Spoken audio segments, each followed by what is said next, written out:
Con este video vamos a dar la entrada al análisis de límites que implican funciones trigonométricas. Como vamos a ir observando a lo largo de este video y el siguiente, vamos a darnos cuenta que el cálculo de límites trigonométricos supone ciertas manipulaciones, digamos, algebraicas y conocimientos de algunas identidades trigonométricas básicas. Vamos a empezar este estudio de los límites trigonométricos con 4 resultados básicos para poderlos trabajar. Y esos 4 resultados básicos son estos 4 límites que te estoy entregando en la parte izquierda de tu pantalla. Vamos a empezar a analizarlos. Los primeros 2 límites, concretamente el primero dice, el límite cuando x tiende a 0 del seno de x, este es igual a 0. Yo recuerdo de mi curso de funciones de la unidad 2 de cálculo diferencial que el dominio del seno de x era el conjunto de todos los números reales. Y el dominio del coseno de x también era el conjunto de todos los números reales. Y si ustedes recuerdan, yo les había mencionado que al momento de calcular un límite, si tú puedes sustituir directamente sin caer en ninguna indeterminación, adelante, puedes calcular el límite por simple sustitución. En otras palabras, si la función a la cual le quieres sacar el límite, que en este caso es el seno de x, este número al cual tiende x, que en este caso es el 0, pertenece al dominio de la función f de x, entonces el límite se puede obtener por una simple sustitución. Si tú observas aquí seno de x, su dominio es el conjunto de todos los números reales, o sea que te puede recibir a cualquier número real, puedes sustituir en ella cualquier número real y no vas a caer en ninguna indeterminación. Por lo cual, este 0 lo podemos sustituir aquí tranquilamente. Si tú colocas en tu calculadora el seno de 0, te vas a dar cuenta que la respuesta es un 0. Otra forma de examinar de por qué sale 0 es que tú recuerdes tu círculo unitario que viste en tu curso de funciones, recordando que el seno de x representaba el cateto opuesto del triángulo rectángulo. Ahora, en esta parte que está aquí el coseno de x, también su dominio es el conjunto de todos los números reales. Por lo cual el 0 también puede ser sustituido directamente aquí. Y el coseno de 0 es igual a 1, si lo puedes comprobar con tu calculadora en radianes. Entonces, estos primeros 2 límites se pueden hacer por una simple sustitución, debido a que el 0 pertenece al dominio de las 2 funciones trigonométricas. Por eso se pudo sustituir simplemente y comprobar que esos límites son 0 y 1. Otra forma es que tú lo analices gráficamente, o la otra es recordando el ciclo unitario, como te dije, trabajando que seno de x es el cateto opuesto del triángulo rectángulo y que coseno de x es el cateto adyacente. Si tú recuerdas, cuando te expliqué las funciones trigonométricas, te mostraba cómo iba girando ese triángulo rectángulo y los catetos ya sea adyacente o opuestos iban haciendo ya sea más pequeños o más grandes. Pero bueno, lo importante es reconocer estos primeros 2 límites. Sin embargo, si tú observas el tercer límite, que es este, dice el límite cuando x tiende a 0 del seno de x sobre x es igual a 1. Tú podrías decir, aquí no puedo sustituir el 0, porque si yo sustituyo el 0 nada más, voy a caer en una división entre 0. Entonces parece que la sustitución aquí no es una forma válida de verificar ese límite. ¿Qué podría ser? Mis únicos conocimientos hasta ahora, pues, que pueden ser algunos teoremas, digamos, si puedo factorizar, si puedo racionalizar, etcétera. Pero pues parece que no funciona, porque ni racionalizar ni factorizar me sirve aquí. Nada de eso sirve ahí en esta parte. Ni tampoco, pero podría tratar de visualizarlo quizás como límites laterales. Si yo lo quisiera analizar de esa forma, puedo graficar al seno de x sobre x. Se voy a graficar esa función. Y va a quedar de la siguiente manera. La gráfica del seno de x sobre x es igual a esta expresión. Y recuerda que yo estoy calculando el límite cuando x tiende a 0. Si lo observo gráficamente me doy cuenta que me acerco al 0 por su izquierda y al 0 por su derecha, y parece que la altura de la gráfica, tanto por la derecha y la izquierda del 0, se va aproximando a un número. ¿Y cuál es ese número? El 1. Entonces podemos intuir como por la izquierda y por la derecha se va acercando a ese número 1, es posible que entonces efectivamente el límite de esta función trigonométrica exista y sea el 1.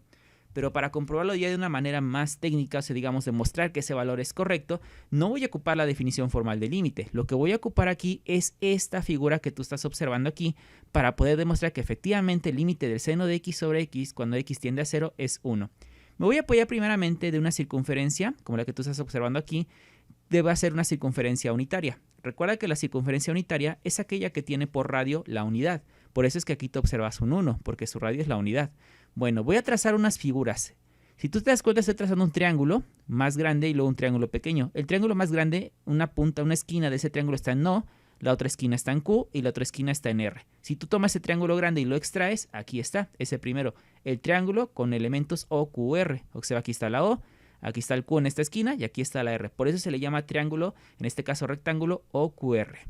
Si tú observas aquí hay una línea punteada, que une al punto P y al punto R. Y aquí está un punto O. Entonces, si tú examinas esa línea punteada, aquí tienes un triángulo donde las esquinas son O, P y R. Lo extraes de esta figura y lo colocamos aquí. Aquí está ese triángulo O, P, R.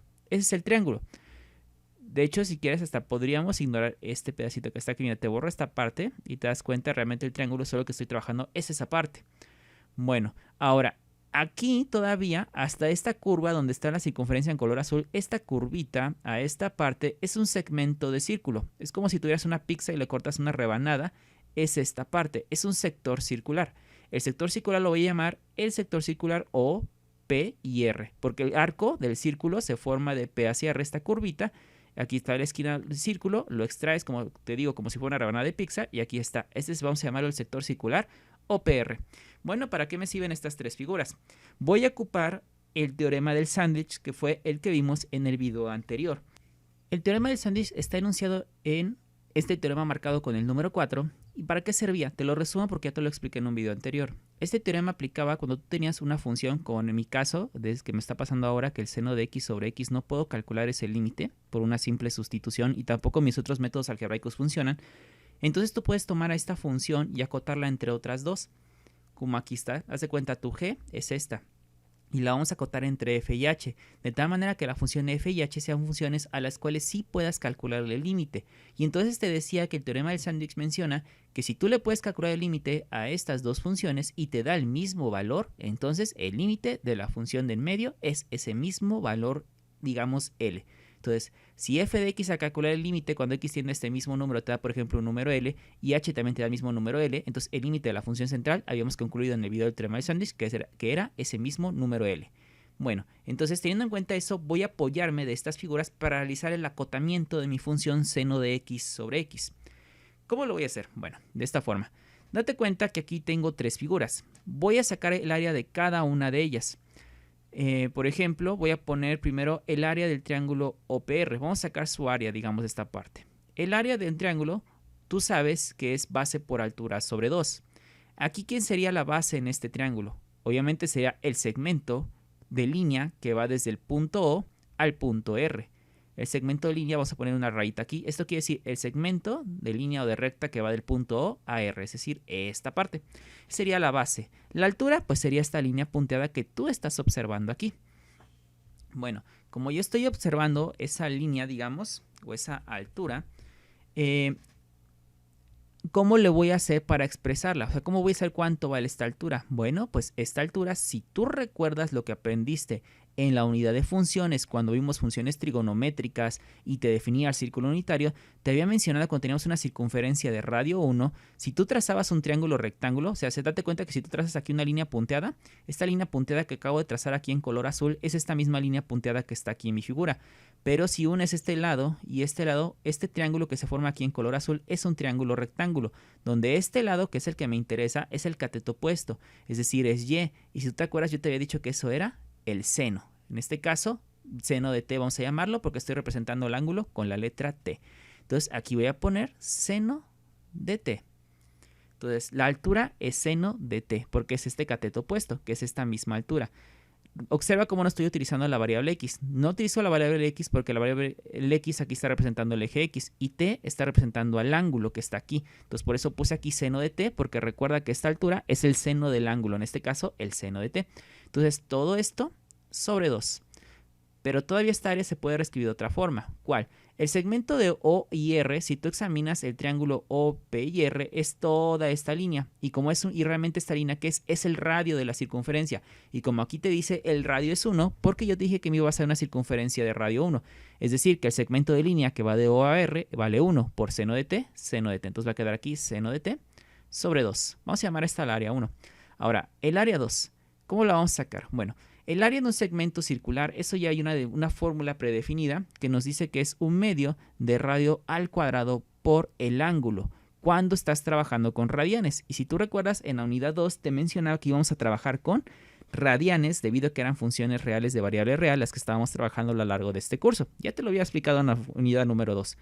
Bueno, entonces, si tú te vas a algún libro, digamos, y buscas el área de un sector circular, te vas a dar cuenta que hay dos fórmulas. Una, según manejes el ángulo en radianes, y otra, según en grados. Pero como aquí trabajamos radianes, es por eso que me voy a apoyar de esta formulita, 1/2 de radio al cuadrado por el ángulo.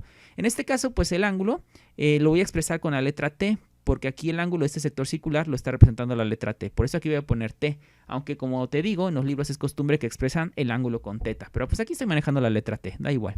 O sea que sería 1/2 del radio. Pero aquí el radio, ¿cuánto vale? Porque este sector circular sigue perteneciendo al círculo unitario. O sea que el radio, ¿cuánto vale? 1. Sería aquí 1 al cuadrado por el ángulo que sería T. Entonces el área 2 es igual a 1/2 por 1 al cuadrado. Va a quedar 1/2 por T, 1/2 de T.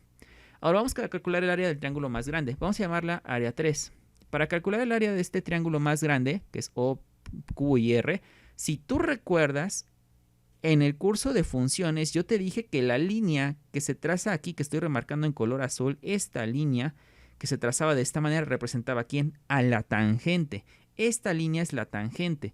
Por eso es que aquí esta línea te cuenta que es la altura y la base sigue siendo OR. Y OR es el radio, por eso vale 1. Entonces aquí sería 1, que es la base, por la altura que será tangente del ángulo, que en este caso el ángulo es T, será tangente de T, sobre 2, porque sigue siendo base por altura sobre 2. Entonces, área 3 se puede expresar como 1 por la tangente. Va a quedar simplemente, voy a borrar esta parte, va a quedar simplemente como tangente de T sobre 2, de esta forma. Y ahí están mis tres áreas. Bueno, ¿para qué las saqué? Estas tres áreas están representadas por funciones.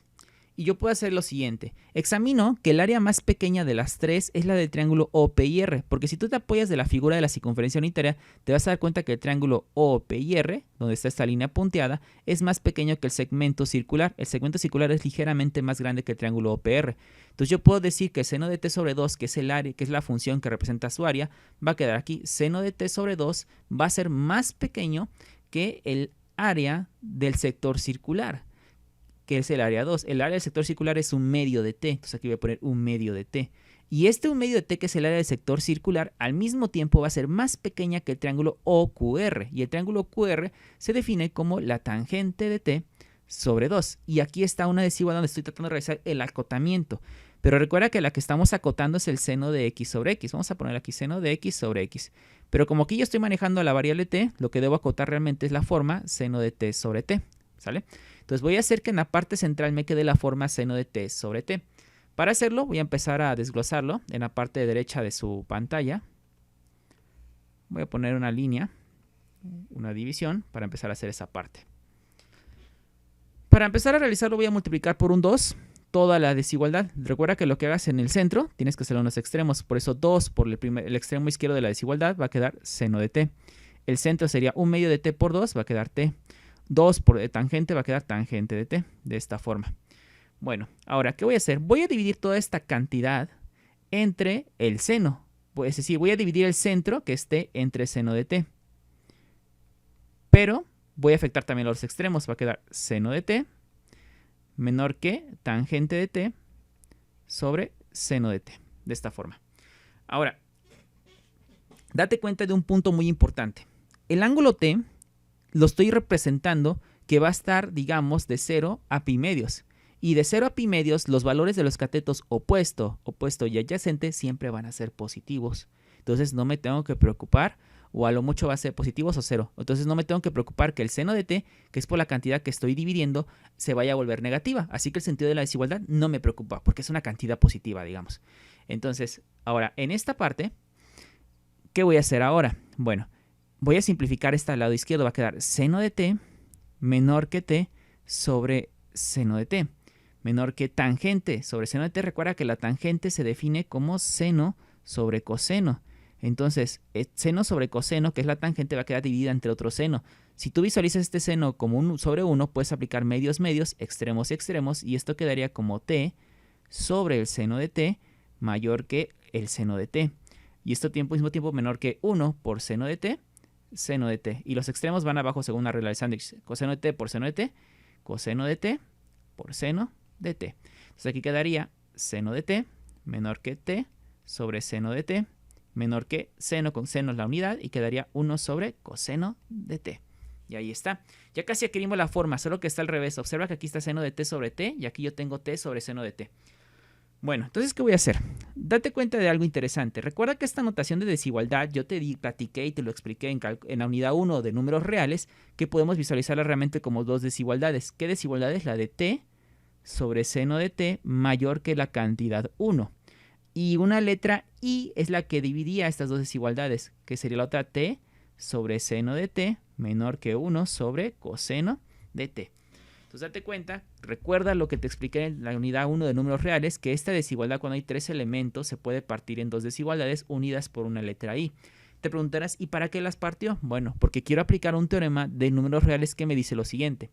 El teorema 16, que tú quizás recuerdes, de la unidad número 1 de cálculo diferencial, que eran números reales, me decían que si yo tenía dos números, en este caso A y B, dos cantidades en una desigualdad, y estas dos cantidades, tanto A como B, tenían el mismo signo, entonces sus inversos aditivos hacían que el sentido de la desigualdad cambiara. Recuerda que sus inversos multiplicativos. Recuerda que esta A a la menos 1 y el B a la menos 1 son los inversos multiplicativos. Entonces, si tú tienes este sentido de la desigualdad al aplicar sus inversos multiplicativos, el sentido de la desigualdad pues va a cambiar. Entonces, esto va a ocurrir lo siguiente. Voy a aplicarle ese teorema 16 a estas dos partes. Entonces, el inverso multiplicativo de t sobre seno de t simplemente es seno de t sobre t. Menor que 1 va a quedar, porque cambia el sentido de la desigualdad. ¿Sale? Y el inverso multiplicativo de 1 pues es el mismo 1. Luego va una letra i. Aquí otra vez inversos multiplicativos quedaría seno de t sobre t y cambia el sentido mayor que, y en este caso inverso multiplicativo de 1 sobre coseno de t sería coseno de t sobre 1, pero coseno de t sobre 1 es lo mismo que coseno de t. Y ya está, lo apliqué aquí el teorema 16 de reales. Y recuerda la condición que te había dicho aquí, que A y B tienen que tener el mismo signo para que este teorema sea válido. Y tienen el mismo signo, no te preocupes por eso, porque 1 es un signo positivo y t sobre seno de t, observa que el ángulo va de 0 a pi medio, es un ángulo positivo. Y como te dije, seno, que es el cateto opuesto, siempre y cuando estés en el primer cuadrante, va a ser una cantidad positiva. Entonces, positivo entre positivo, positivo. Y aquí hay un positivo. Y lo mismo ocurre aquí, positivos y positivos, porque coseno es el cateto adyacente también. Ahí no pasa nada. Bueno, también te puedes llegar a preguntar, ¿y el ángulo lo puedo trazar en otro cuadrante? Sí, no hay problema. Los signos se van combinando y siempre se van manteniendo iguales. Por ejemplo, si tu ángulo lo trazaras en este sentido, o sea que lo trazaras en el cuarto cuadrante, aquí te das cuenta, este ángulo, si tú lo trazaras aquí, sería negativo, ¿sí? Pero si el ángulo es negativo, como aquí ya te cuenta que ahora esta t, aquí va a ser un signo negativo, pero date cuenta que si tú trazas aquí un triángulo rectángulo, vamos a trazarlo por aquí, digamos, este es mi triángulo rectángulo, este es el ángulo T. Este triángulo rectángulo, como te dije, el ángulo es negativo porque recuerda que cuando te mencioné en funciones que cuando el ángulo se mide en sentido horario, el valor se considera negativo. Entonces el ángulo es negativo, o sea, T.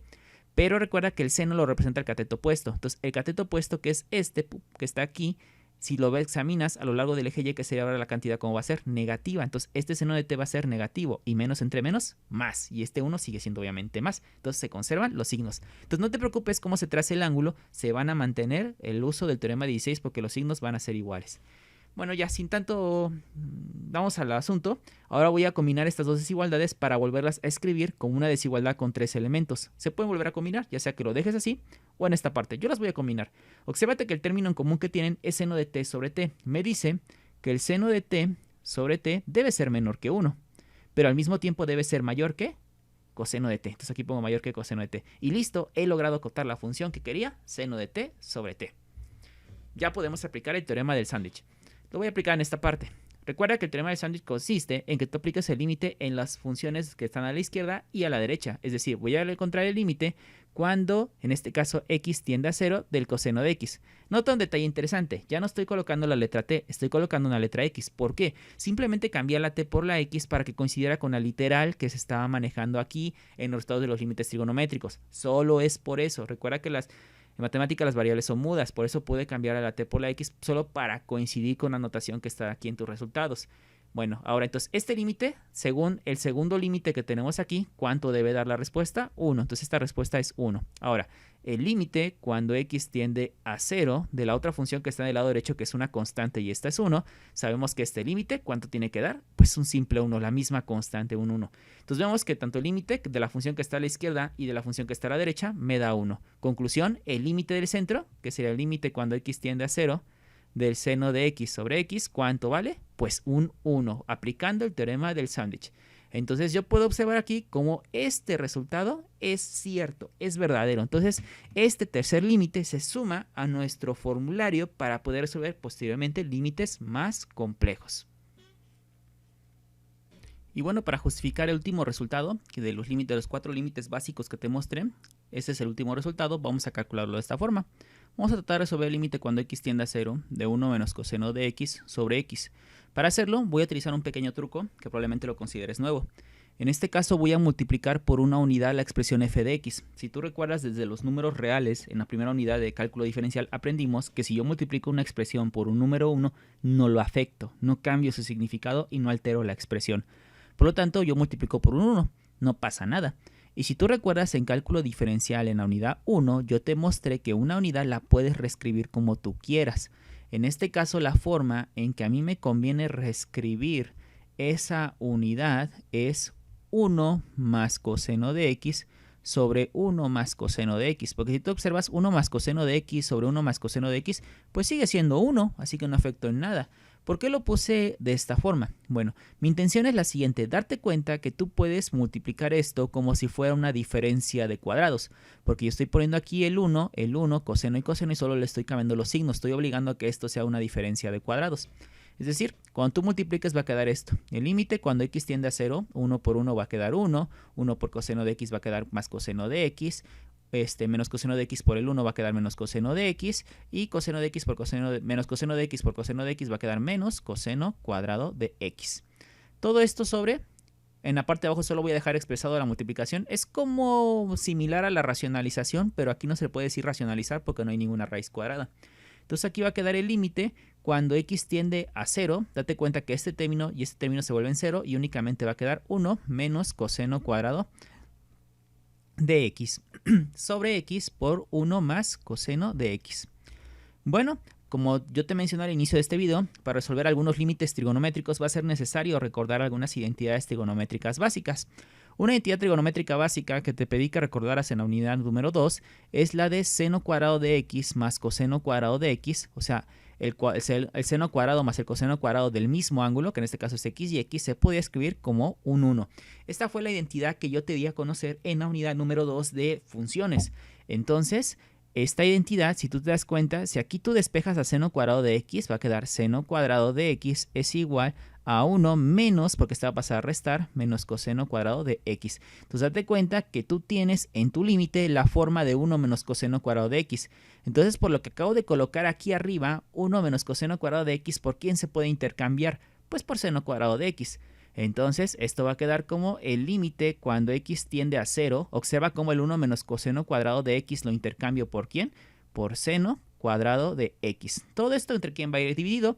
Bueno, pues entre x por 1 más coseno de x, de esta forma. Pero si te das cuenta, todavía no puedes sustituir nada más, porque si sustituyes, pues te va a dar un 0 en la parte de abajo, y ya sabes que la división entre 0 no está permitida, así que la sustitución no es válida. Pero todavía puedo seguir modificando esto, todavía puedo echarle un poco más de álgebra. ¿Por qué? Seno cuadrado de x, ¿qué opinas? ¿Será lo mismo que diga seno de x por seno de x? Que yo exprese así esa parte. ¿Qué opinas? ¿Seno de x por seno de x será lo mismo que seno cuadrado de x? Sí, porque seno por seno, pues seno cuadrado. Y esto va a quedar sobre x por 1 más coseno de x. ¿Y por qué lo expresé de esa forma? Por lo siguiente, porque esto todavía se puede ver como el límite cuando x tiende a 0 de el seno de x sobre x por el seno de x sobre 1 más coseno de x. Date cuenta que esto es lo mismo que esta expresión, porque si tú multiplicas estos términos seno por seno, pues es lo mismo que está aquí arriba, y x por 1 más coseno, pues es lo mismo que está aquí, solo los separé como factores. O sea, está bien, es lo mismo. Estos dos términos significan lo mismo que esta parte, porque si tú multiplicas estos dos, pues te queda lo de la primera forma, es lo mismo, solo los expresé como te dije en términos de factores. Es el primer factor del producto y este es el otro factor. Y recuerda que yo te había dicho que el límite, en este caso, bueno, el límite de cuando tienes un producto, puedes sacar el límite del primer factor, lo que te salga lo vas a multiplicar por el límite del segundo factor en este caso. Ahora date cuenta que este primer límite que tú tendrías que calcular del primer factor es el del seno de x sobre x, que si tú recuerdas, pues es el límite que acabamos de demostrar. Seno de x sobre x cuando x tiende a 0, su límite pues es 1. Entonces, este límite cuánto va a dar este primer límite. Haz de cuenta que quedaría así. El límite cuando x tiende a 0 del seno de x sobre x. Todo esto multiplicaría al límite cuando x tiende a 0 del seno de x sobre 1 más coseno de x. Como te dije, observa cómo el límite se le aplica nada más a cada factor. Y el límite del primer factor, cuando x tiende a 0, quedaría simplemente 1, porque ya demostramos ese límite. Ya lo puedes utilizar así de fácil, ya no es necesario que lo estés demostrando, ya lo conocemos, su valor es 1. Por este límite, ¿se puede hacer por simple sustitución? Sí, porque arriba te va a quedar el límite cuando x tiende a 0 del seno de x. Si tú sustituyes ahí, ¿cuánto te va a quedar? Seno de 0. ¿Y seno de 0 cuánto es? 0. Sobre, en este caso, la parte de abajo quedaría 1, el límite de esta constante que es un 1, es la misma constante, más el límite cuando x tiende a 0 de ¿quién? Del coseno de x, o sea, coseno de 0. Aquí pondrías más coseno de 0. ¿Y coseno de 0 cuánto habíamos dicho que era? La unidad. Entonces esto va a quedar un 1. Entonces esto te va a quedar como 1 que multiplica 0 sobre 2. 0 sobre 2 es 0. Recuerda que el 0 sí puede dar arriba. Donde no puede dar es abajo. Pero aquí 0 sobre 2 sí se puede hacer, es 0. Entonces 0 por 1, ¿cuánto te va a dar? 0. Conclusión, este límite es correcto porque efectivamente la respuesta es un 0 como acabamos de demostrarlo. Básicamente este proceso que te acabo de hacer en esta segunda página es como tenemos que ir resolviendo los límites trigonométricos que se nos van a ir presentando a lo largo de los videos. Pero pues por este video sería todo. Lo único que te voy a pedir para este video es que tú memorices estos 4 resultados. Son muy importantes que tú los memorices, ¿sale? Memoriza estos 4 resultados, por favor. Entonces, para poder trabajar el siguiente video. Ya cerramos este video. En el siguiente continuamos con más ejemplos de límites trigonométricos.